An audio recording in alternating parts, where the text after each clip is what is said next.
माला प्रजापति हमारे YouTube channel में सभी दर्शकों का स्वागत करती हूँ, अभिनंदन करती हूँ। आज मैं एक बहुत ही प्यारा कजरी गीत लेकर आई हूँ। अगर आप सभी को अच्छा लगे तो प्लीज लाइक करना, कमेंट करना और मेरे चैनल को सब्सक्राइब करना।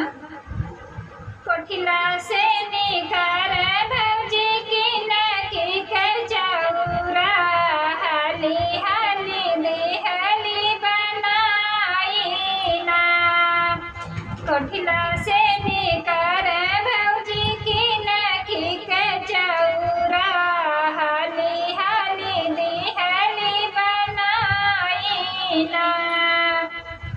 हाली हाली देहली बनाई ना, किनकी के भतेवा करे मुआ कैसा देवा, ननदिया के देहली परोसी ना। हाली हाली जेला तू हमारी ननदिया, हाली कर जाई के तैयारिया ना।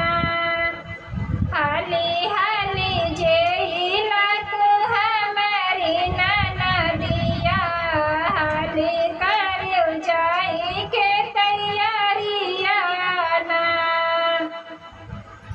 रोई रोई खाई ननदी की नकी के भतेवा, रोई रोई खाई ननदी की नकी के भतेवा, रोई रोई खाई वह तो सदेवा ना। आजुवन के मोरे रामा भैया सुधिया आई, यादेया में उनकाई बाबा ना। आजुन के मोरे रामा मैया सुधिया आई, यादेया में उनकाई बाबा ना।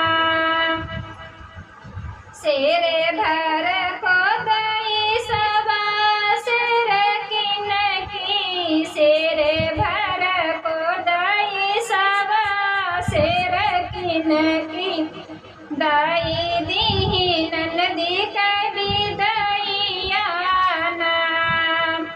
खलवा के खलवा तो ही जायो हो नाना दिया, उजवा जीनी धारी ऊपर किया ना।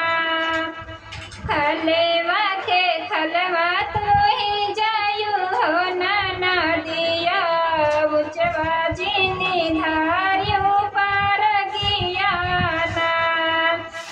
जाऊ देखिली है ननदी तू हेरा बीरने माँ, जाऊ देखिली है ननदी तू हेरा बीरने माँ, रहिया से लई है लौटाई ना। काई दिहलिया हम तो तुहरी विदाइया, लौटी जिनी आयु तुम दुआरिया ना। काई दिहलिया हम तो तुहरी विदाइया, लौटी जिनी आयु तुम दुआरिया ना।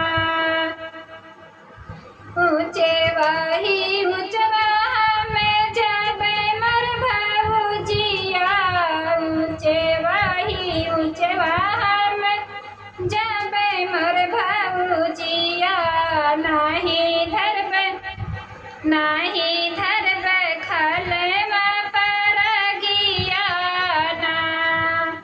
केतनो ही बोलई है भौजी मेरे बीरने माँ, लौटी नहीं यही पे हम दुआरिया ना।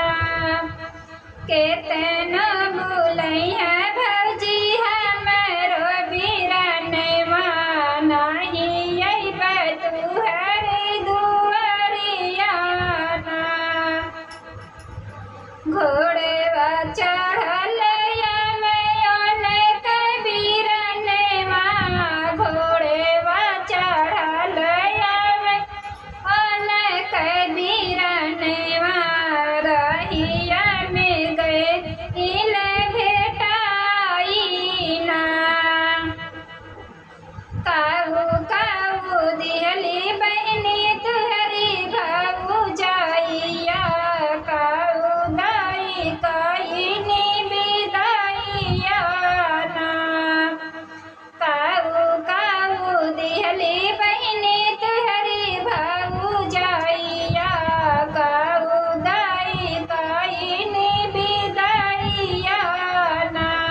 गठरी छुपावे बहिनी कुछ न बतावे, गठरी छुपावे बहिनी कुछ न बतावे।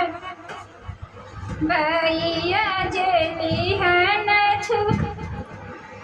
गठरी छुपावे बहिनी कुछ न बतावे।